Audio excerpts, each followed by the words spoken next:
Hello student, Gurudron classes में एक बार फिर से आपका स्वागत है।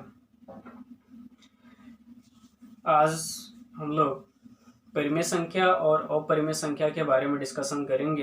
पिछले वीडियो में भी हमने परिमेय संख्या और अपरिमेय संख्या के बारे में ही डिस्कशन किया था। उस वीडियो में हमने क्लास 10th के चैप्टर 1 एक्सरसाइज 1.3 के बारे में डिस्कशन किया था। उसमें कुछ क्वेश्चन हमने आपको बताया हुआ था और कुछ क्वेश्चन इस वीडियो में आपको मिल जाएगा। तो उस वीडियो में हमने किस टाइप का क्वेश्चन देखा था, आपको वह वीडियो देख लेना चाहिए, क्योंकि वह वीडियो यदि आप नहीं देखोगे तो यह वीडियो या यह क्वेश्चन आपको समझ में बिल्कुल नहीं आएगा।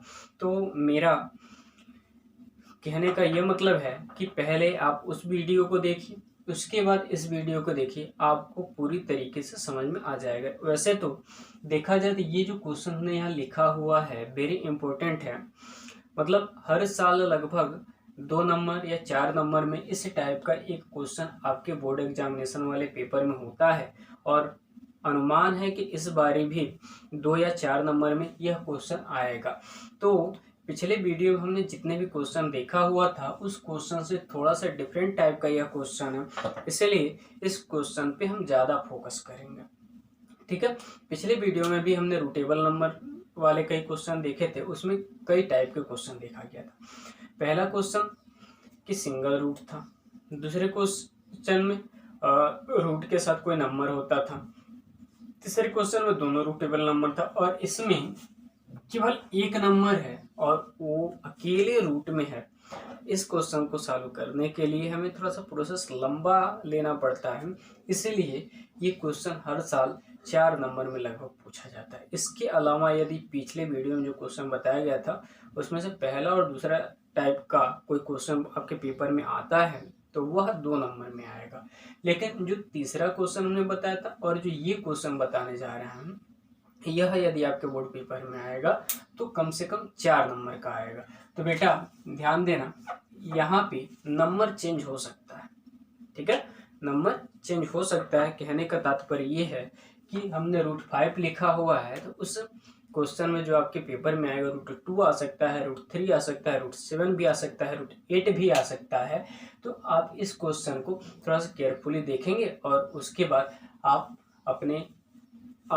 प्रयास करेंगे कुछ क्वेश्चन को, जैसे हमने √5 को यहाँ सॉल्व किया और आप √3 को सॉल्व कर लोगे।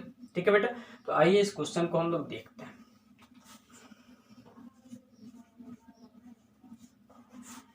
सिद्ध कीजिए √5 एक परिमेय संख्या नहीं है।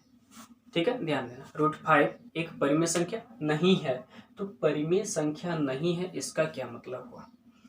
परिमेय संख्या नहीं है इसका मतलब ये हुआ कि ये जो √5 है एक अपरिमेय संख्या है। ठीक है, तो पिछले वीडियो में जो हमने क्वेश्चन देखा था सेम इसी टाइप का क्वेश्चन था, बस यहाँ कुछ संख्याएं बढ़ जाती थी, कुछ डिजिट अलग होते थे। तो सिद्ध कीजिए यह एक परिमेय संख्या नहीं, इसका मतलब सिद्ध करना है कि यह एक अपरिमेय संख्या, परिमेय नहीं है इसका मतलब यह एक अपरिमेय संख्या। तो इसको कैसे हम लोग सॉल्व करते हैं? देखिए, लिखने का प्रोसेस हमारा वही होगा जो पिछले वीडियो हमने लिखा था, यहाँ पे भी वही प्रोसेस हमको लिखना है।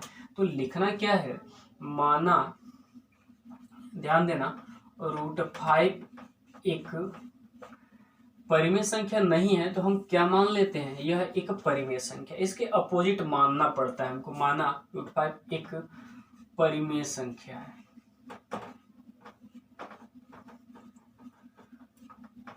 जिसका सरलतम रूप क्या मानते हो बेटा? जिसका सरलतम रूप हम मान ले रहे हैं कि a/b है, where b is not equal to 0। यह आपको पता है, जहां आप लिख दीजिएगा a व b दोनों एक दूसरे के सह अभाज्य है।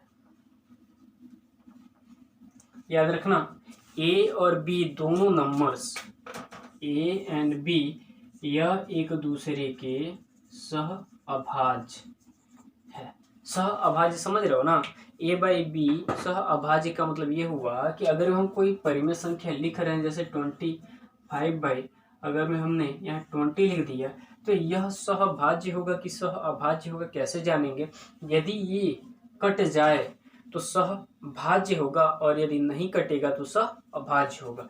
तो जैसे यह देखा जाए तो यह 5 से कट जाएगा, दोनों संख्या 5 से कट जाएगी।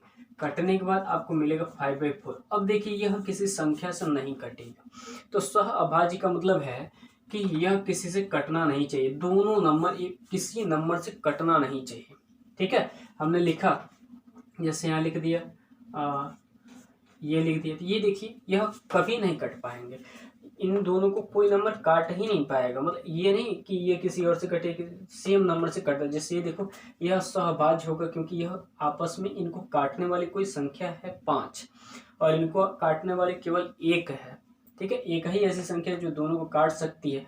तो एक के अलावा यदि ये किसी और संख्या से नहीं कटते हैं, ठीक है, तो वह सह अभाज्य कहलाएंगे। ठीक है बेटा, तो ध्यान देना, ये बहुत इंपॉर्टेंट बात है कि ए व बी दोनों एक दूसरे के क्या है, सह अभाज्य। यहाँ याद रखना, कह रहा है कि ए और बी एक दूसरे के सह अभाज्य है, यानी कि ए और बी किसी संख्या से कटेंगे नहीं। ये बात याद रखना, ये हमारे कंसेप्ट है कि यह एक परिमेय संख्या है, इसका सरलतम रूप a/b है। जहां आपको पता है कि जब रेशनल नंबर में लिखा जाएगा तो उसका सरलतम रूप या तो p/q लेंगे या a/b लेते हैं, x/y भी ले सकते हैं।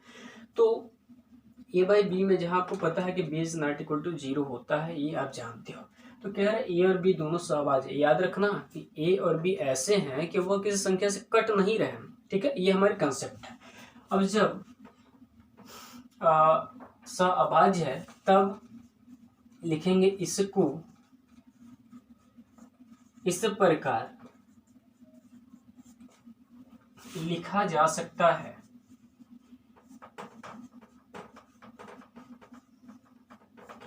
बताइए कैसे उसको लिखा जाएगा, आप पिछले वीडियो में देखे होंगे। तो देखो बेटा, सारा क्वेश्चन सारा चीज वैसे ही लिखना जैसे हमने पिछले वीडियो में लिखा था। कह रहे ए और बी दोनों सहअभाज्य है, तब इसको कैसे लिख पाएंगे हम? √5 का जो स्टैंडर्ड फॉर्म है वह है a/b, तो √5 = a/b लिख लिया जाएगा। अब क्या करना है, यहाँ आपको पता है b is not equal to 0 दिखाना है, तो आप दिखा लीजिए b is not equal to 0 और ऐसे लिख दिया √5 = a/b। अब इस कंडीशन में क्या करना है हमको, यहाँ दोनों साइड का स्क्वायर कर दीजिए, क्योंकि रूट हटाएंगे नहीं तो हमारा काम होगा नहीं, इसलिए स्क्वायरिंग ऑन बोथ साइड, दोनों पक्षों का वर्ग कर दीजिए।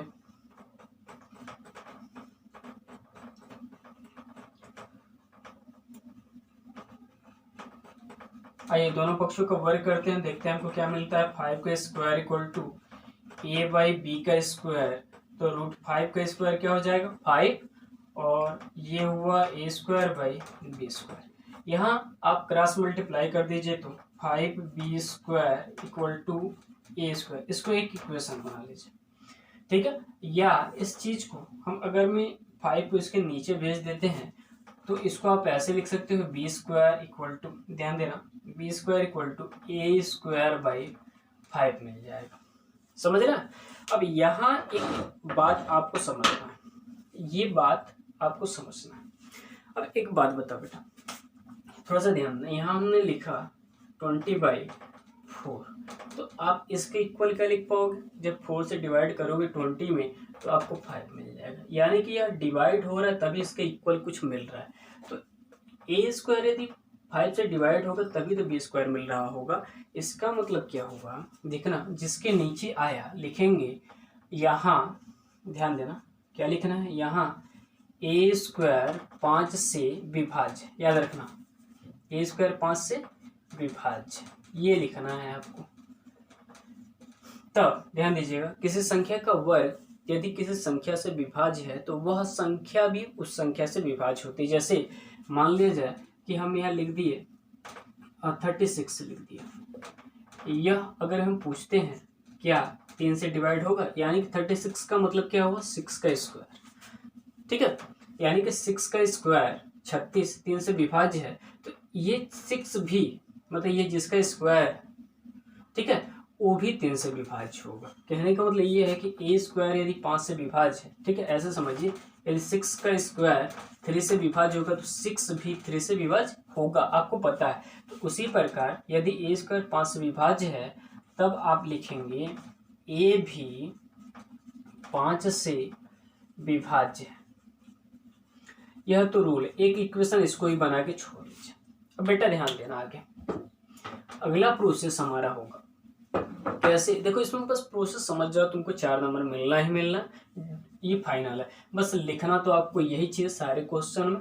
उसके बाद आप यहाँ क्या कर रहे हो, उसका स्टैंडर्ड फॉर्म लिख लिए, दोनों साइड का स्क्वायर किया और यहाँ क्रॉस मल्टीप्लाई करके क्वेश्चन बना लिया। इसको हम इसके नीचे भेजने का मतलब ये है कि ये जो नंबर है ए स्क्वायर वह डिविजिबल बाई 5, ये होना है, श्योर है, आपको ये लिखना है ए स्क्वायर इज डिवाइड 5, तब ए भी 5 से विभाज्य होगा।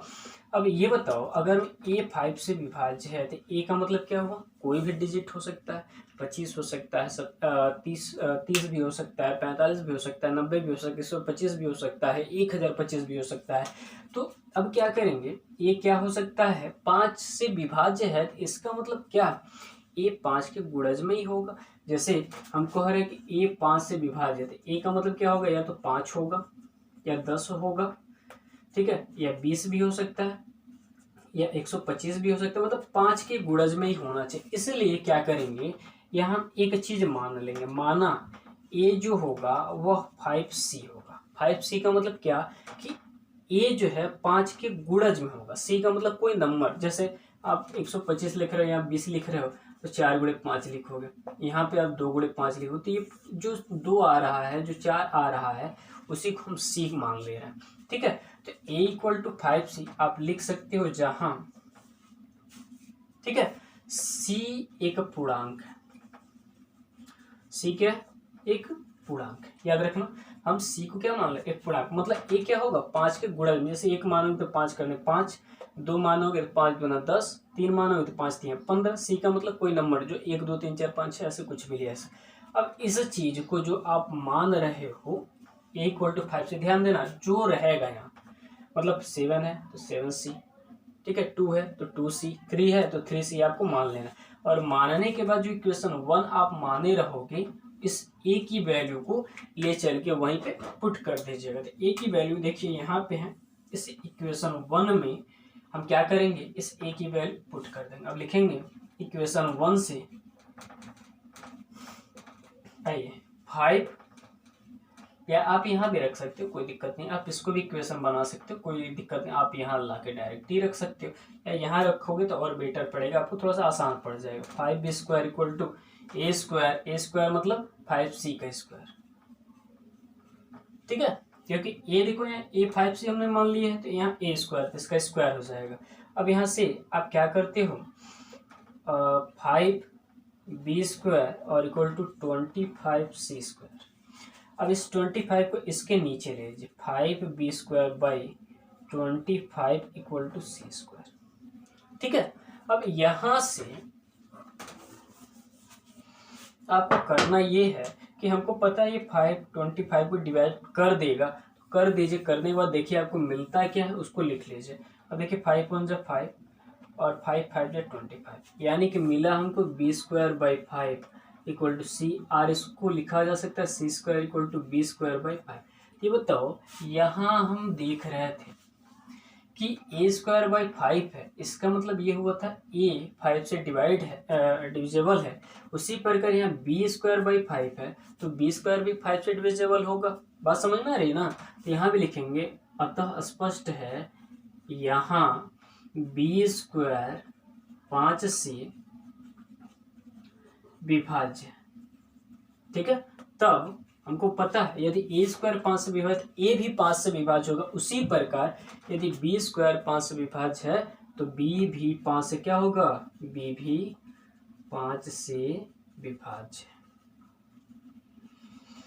ठीक है। अब एक बात बताओ, कह रहे हैं ए भी 5 से कट गया, विभाज्य होने का मतलब ए वाला भी 5 से कट गया, और कह रहा है बी वाला भी 5 से कट गया।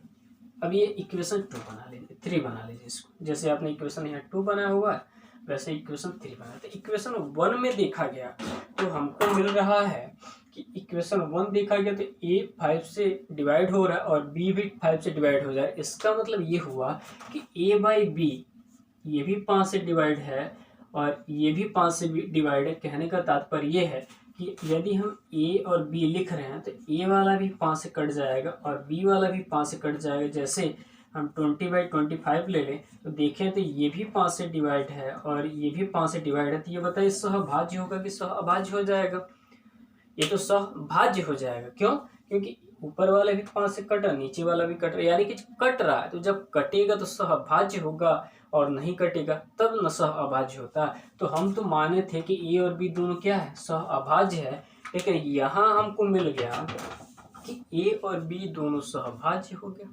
क्यों सहभाज्य हो गया? क्योंकि ए वाला भी देखिए 5 से कट रहा है और बी वाला भी 5 से कट रहा है, तो ए और बी दोनों क्या हो गए, सहभाज्य हो गए। और हमने माना हुआ है ऊपर ए और बी दोनों क्या सहअभाज्य, तो हमारी कल्पना का विरोध हुआ, हमारे कंसेप्ट का विरोध हुआ, हमारी जो यहाँ पे थ्योरी लिया हुआ था उस थ्योरी का विरोध हो गया, यानी कि वह थ्योरी हमने जो लिया हुआ था वह गलत हो गया। जैसे हमने सहअभाज्य लिया और यहाँ से देखा गया तो सहभाज्य आ जा रहा है, इसीलिए हमने इसको परिमेय संख्या माना था, तो वो भी तो गलत हो जाएगा।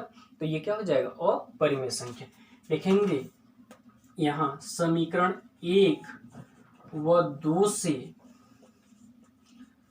स्पष्ट है कि ए व बी दोनों, ठीक है, ए व बी दोनों 5 से विभाज्य, ठीक है, ए और बी दोनों 5 से विभाज्य है, यानी कि ए और बी दोनों सहभाज्य हो गए, तब वह हमारी कल्पना का विरोध कर रही है, इसलिए हमारी जो अभिधारणा है वह गलत हो गई। तो जब अभिधारणा गलत होगी तो हमने इसको परिमेय माना था, इसलिए क्या हो जाएगा, एक अपरिमेय संख्या। विभाज्य है जो कि हमारी कल्पना का विरोध करती है, हमारी कल्पना का विरोध करती है, अतः √5 एक परिमेय संख्या नहीं है। जो लिखा होगा वही लिखिएगा, परिमेय संख्या नहीं है।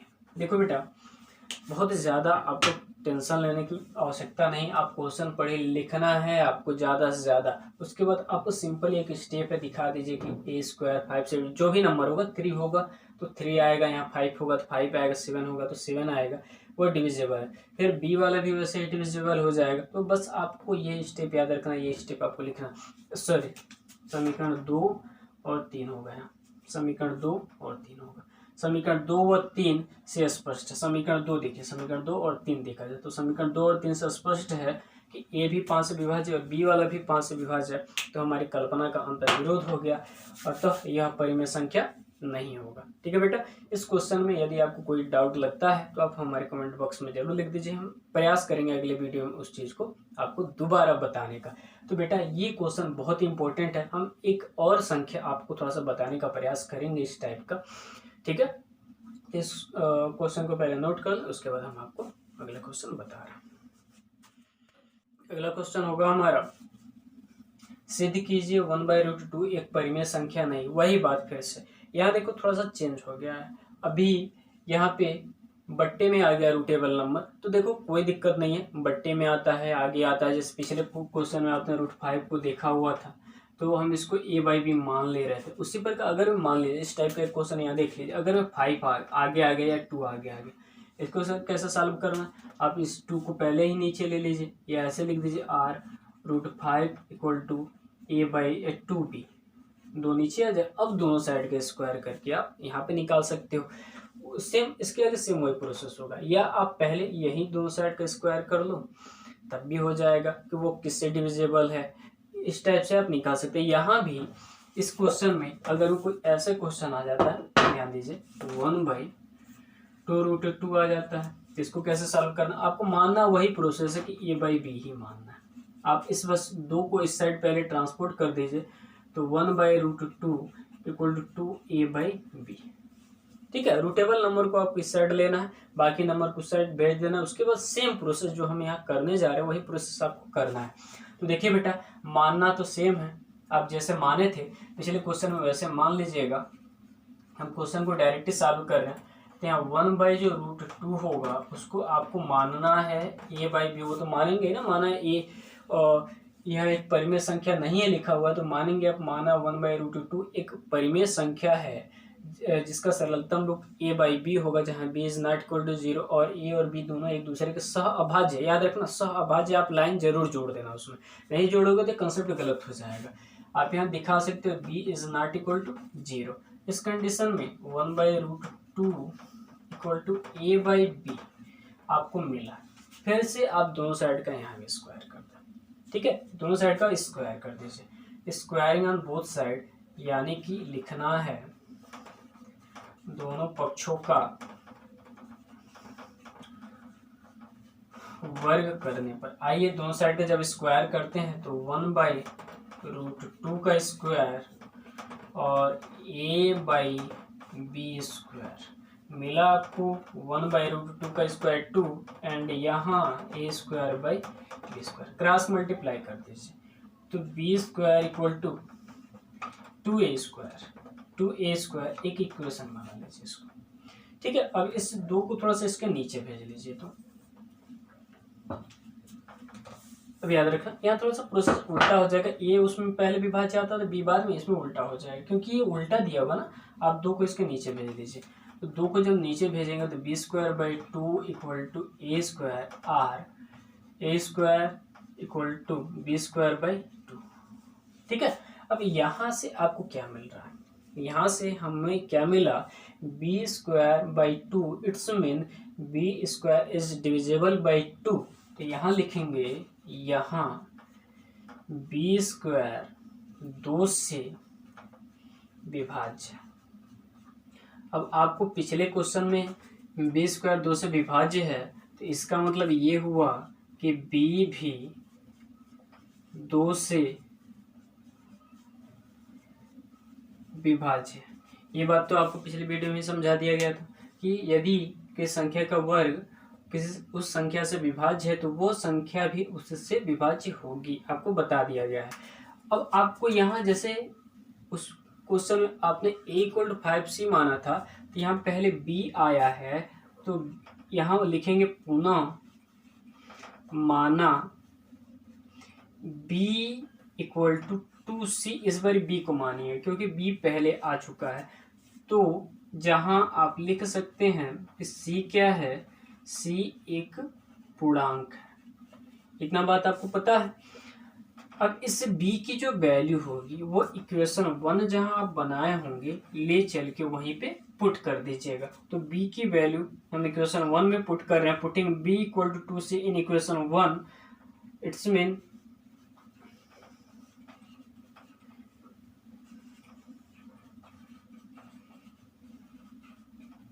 आइए समीकरण 1 में b स्क्वायर यानी कि 2c का square equal to 2a square, ये मिला आपको 4c स्क्वायर और ये 2a स्क्वायर। आप 4 को उसके नीचे भेज दीजिए तो 2a स्क्वायर बाई 4 यानी 2 1 जा 2 2 2 जा 4। आपको यहाँ मिला c square equal to a square by 2। अब देखें यहाँ जिस प्रकार आपने देखा कि b स्क्वायर बाई 2 आया, उसी प्रकार यहाँ भी a स्क्वायर बाई 2 आया। तो आप क्या लिखोगे, यहाँ भी वही कंसेप्ट हमको लिखना है कि a स्क्वायर 2 से विभाज्य है, ठीक है। तब a भी 2 से विभाज्य। अब बाकी कंसेप्ट आपको सेम वही लिखना है जो हमने पिछले वीडियो में लिखा हुआ था। तो क्या लिखा हुआ था, लिखेंगे इसको समीकरण आप 3 बना लीजिए और यहाँ समीकरण 1 इसको बना लीजिएगा, ठीक है, 2। तो लिखना है समीकरण 2 व 3 से, ठीक है, समीकरण 2 व 3 से देखा गया तो a व b दोनों किससे डिविजिबल है, 2 से। देख लीजिए दोनों, ये भी 2 से डिवाइड है, ये भी 2 से। तो समीकरण 1 व 2 और 3 से देखा गया तो a और b दोनों 2 से विभाज्य है। ये बताइए जब a और b दोनों 2 से विभाज्य हुआ तो हमने ऊपर माना होगा कि a और b दोनों अभाज्य होंगे, तो a और b दोनों कट गया तो वो तो सभाज्य हो गया। इसलिए लिखेंगे स या ए और बी दोनों 2 से विभाज्य है, इसलिए यह हमारी कल्पना का विरोध करती है। ठीक है, हमारी कल्पना का विरोध करती है। अतः लास्ट में लिख दीजिएगा √1/√2 एक परिमेय संख्या नहीं है। ठीक है बेटा, देखो अब यहाँ पे 2 टाइप के आपने क्वेश्चन देख लिए, 2 डिफरेंट टाइप के क्वेश्चन, एक तो सीधा सीधा देखा, एक ये उल्टा बट्टे वाला देख लिया। अब इसमें करना ये है कि इस टाइप के क्वेश्चन आपके बोर्ड पेपर में 4 नंबर के आएंगे, तो आप इस टाइप के क्वेश्चन को जरूर तैयार कर लें, जितना हो सकता उतना बेस्ट मेथड से तैयार कर लें। ठीक है, क्योंकि नहीं तैयार करेंगे तो दिक्कत हो जाएगी, आपको 4 नंबर फाइनली मिल जाएगा। एक क्वेश्चन और हम लोग देखेंगे। अगला क्वेश्चन होगा हमारा 3√2 एक अपरिमेय संख्या। देखेंगे उन क्वेश्चनों से थोड़ा सा ये डिफरेंट टाइप का क्वेश्चन है। इसको कैसे सॉल्व करना है, पिछले क्वेश्चन में हमने जैसे सॉल्व किया था सेम वही प्रोसेस इसमें भी है। जो भी हमने लिखा था सारा चीज वही लिखना है, हम डायरेक्ट ही क्वेश्चन को लिख रहे हैं। जो लिखना था वो हमने सारे वीडियो में बताया हुआ था, आप लिख लीजिएगा। यहाँ देखेंगे इसका जो सोल्यूशन है क्या लिखेंगे, 3√2 equal to a/b where b is not equal to 0। इतना आपको पता है, वो लिख लीजिएगा। माना यह एक परिमेय संख्या है और इसका सरलतम रूप a/b है, उसके सहभाजी b है, ऐसे करके आप मान लीजिएगा। हम डायरेक्ट क्वेश्चन को सॉल्व करते हैं। इस क्वेश्चन में देखेंगे यहाँ पर यह रूट में है और ये बिना रूट का है, तो पहले इसको हम इस साइड में, आपको पहले ही क्वेश्चन में बताया गया था कि परिमेय और अपरिमेय संख्याओं को कैसे हल करना।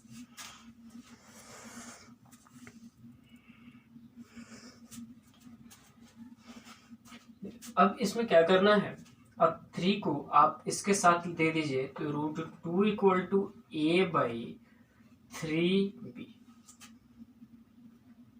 ठीक है, ये मिल गया। अब यहाँ इसके रूट को हटाने के लिए आप क्या करते हो, स्क्वायर, तो दोनों साइड का स्क्वायर कर दीजिए। लिखिए दोनों पक्षों का वर्ग करने पर, आइए दोनों साइड का हम स्क्वायर करते हैं। यहाँ 2 का स्क्वायर और यहाँ हुआ a/3b का स्क्वायर।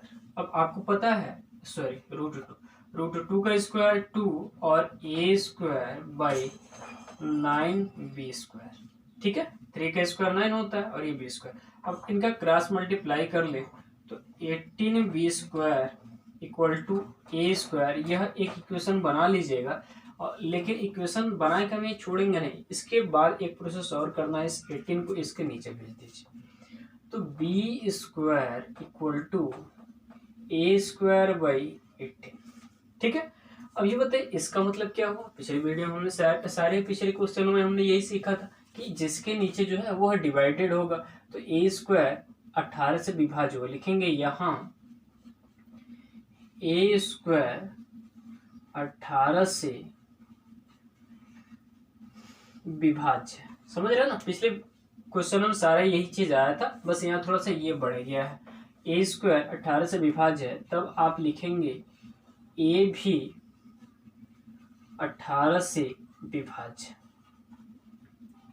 अब आपको यहाँ क्या लेना है, अब इस a इक्वल टू 18c मान लीजिए। अब लिखिए पुनः माना a इक्वल टू 18c, जहां आपको याद होना चाहिए c क्या है, c एक पूर्णांक है। ठीक है बेटा, और यह इक्वेशन 1 में पुट कर दीजिए। लिखिए समीकरण 1 से समीकरण 1 के पास आए, 18b² इक्वल टू a² यानी 18c का स्क्वायर हो सकता है ना। अब इसको आप बट्टे भेज दीजिए, तो 18b² और ये हुआ 324c²। 324 को बट्टे भेज दीजिए, 18b² बट्टे 324 इक्वल टू c²। अब ये देखिए 18 बार में कट जाएगा। ठीक है, अब कटने के बाद देखें हमको मिल रहा है यहाँ b²/18 equal to c² r, c² equal to b²/18। यहाँ भी वही प्रोसेस बी स्क्वायर बाई 18 आ गया, यहाँ ए स्क्वायर बाई 18 था, तो यहाँ हमें क्या लिखना है, बी स्क्वायर 18 से विभाज्य होगा। लिखेंगे यहाँ बी स्क्वायर 18 से विभाज्य, तब बी भी 18 से विभाज्य। समझ रहे हैं? अब आपको यहाँ इसको एक इक्वेशन बना लीजिएगा, ये इस वाले को इक्वेशन 2 और इस वाले को इक्वेशन नंबर 3 बना लीजिएगा। और इक्वेशन 2 एंड इक्वेशन 3 क्या हमको मिल रहा है, इक्वेशन 2 एंड इक्वेशन 3 जब देखा जाए तो यहाँ कह रहा ए जो है 18 से विभाज्य और बी वाला भी 18 से विभाज्य हुआ। इसका मतलब ये हुआ ए और बी दोनों जब 18 से विभाज्य हुए तो ए और बी आपस में सहभाज्य हो जाएंगे। लेकिन हमारी कल्पना क्या होगी, ए और बी क्या होंगे, सहभाज्य होंगे। तो बताओ हमारी कल्पना कि यह परिमेय संख्या हमने माना था, गलत हुआ ना। तो लिखेंगे अतः, या लिखिए समीकरण 2 व 3 से, ठीक है, 2 व 3 से स्पष्ट है कि ए व बी दोनों 18 से विभाज्य है, जो कि हमारी कल्पना का विरोध करती है। अतः लास्ट में लिख दीजिएगा जो क्वेश्चन होगा 3√2 एक अपरिमेय संख्या है।